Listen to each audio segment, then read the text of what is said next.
MLA Raghuramakrishnaraju గారు అంబేద్కర్ ఫ్లెక్సీని తీసివేసిన ఘటనకు సంబంధించి నారా లోకేష్ గారి అండతో మహాసేన రాజేష్ డిప్యూటీ సీఎం పవన్ కళ్యాణ్ గారికి యాంటీగా దొంగ నాటకాలు ఆడుతున్నాడు అంటున్నారు రాజకీయ విశ్లేషకులు. ఈ అంశానికి సంబంధించి పైకి కనిపించే పొలిటికల్ పిక్చర్, అసలు సిసలు ఇంటర్నల్ పొలిటికల్ పిక్చర్ వేరే అంటున్నారు రాజకీయ విశ్లేషకులు.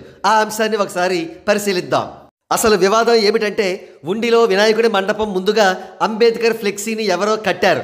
అంతటితో ఊరుకోకుండా ఆ విగ్రహానికి సమీపంలో కూర్చుని సిగరెట్లు కాల్చడం, వచ్చేపోయే వారిని ప్రొవోక్ చేయడం వంటివి చేస్తున్నారనే విషయం తెలియడంతో ఆర్ఆర్ఆర్ గారు ఇమీడియట్గా మంటపం వద్దకు చేరుకుని అంబేద్కర్ ఫ్లెక్సీని తొలగించారు.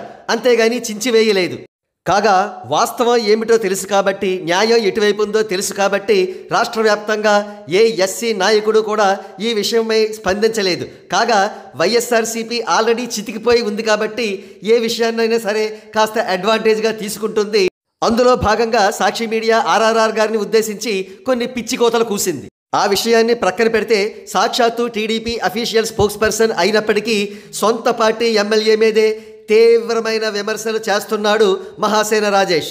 ఆర్ఆర్ఆర్ గారు అంబేద్కర్ గారి ఫ్లెక్సీ చెంపకపోయినా చించివేశారని చెప్పి పచ్చి అబద్ధాలతో ఆరోపణలు గుప్పించాడు మహాసేన రాజేష్. జన సైనికులను కూడా ఈ అంశంలో ఇరికించాలని విఫలయత్నం చేశాడు మహాసేన రాజేష్. ఇంతకీ రాష్ట్ర వ్యాప్తంగా అందరూ ఎస్సీ నాయకులు ఈ అంశాన్ని చాలా లైట్ తీసుకున్నప్పుడు మహాసేన రాజేష్కి మాత్రమే ఏం పొడుచుకు వచ్చింది? తను మాత్రమే అంత ఫీల్ అవ్వాల్సిన అంశం ఇందులో ఏముంది అంటే, ఇప్పుడే ఇంటర్నల్ పాలిటిక్స్ చర్చించుకోవాలి. నారా లోకేష్ గారికి పవన్ కళ్యాణ్ గారు అంటే భయం, టన్నుల కొద్దీ భయం. ఎందుకంటే 2029 జనరల్ ఎలక్షన్స్ కంటే కూడా ముందుగానే పవన్ గారు సీఎం అవుతారనే భయం.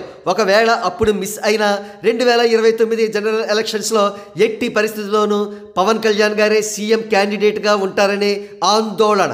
అందుకే పవన్ కళ్యాణ్ గారికి వ్యతిరేకంగా ఒక యాంటీ గ్రూప్ని నిర్మించుకుంటున్నారనే పుకారు ఎప్పటి నుండో ఉంది. అందులో భాగంగా మహాసేన రాజేష్ను ఒక ఎస్సీ లీడర్గా ప్రొజెక్ట్ చేస్తున్నారనే ప్రచారం ఉంది.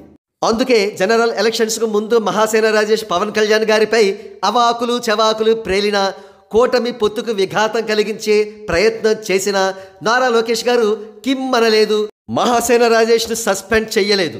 ఇకపోతే ఆర్ఆర్ఆర్ గారు టీడీపీ ఎమ్మెల్యే అయినప్పటికీ మెగా ఫ్యామిలీతో చాలా సన్నిహితంగా ఉంటారని, మరి ముఖ్యంగా పవన్ కళ్యాణ్ గారిని విపరీతంగా గౌరవిస్తారనే ప్రచారం ఉంది. అందుకే ఆర్ఆర్ఆర్ గారు పవన్ కళ్యాణ్ గారికి లాయలిస్ట్ కాబట్టి ఆర్ఆర్ఆర్ గారిని టార్గెట్ చేస్తూ మహాసేన రాజేష్ వీడియోలు చేశాడు. ఈ వీడియోలు చేయడం వెనక నారా లోకేష్ గారి హస్తం ఉందని అమరావతి సర్కిల్స్లో వార్తలు వినబడుతున్నాయి.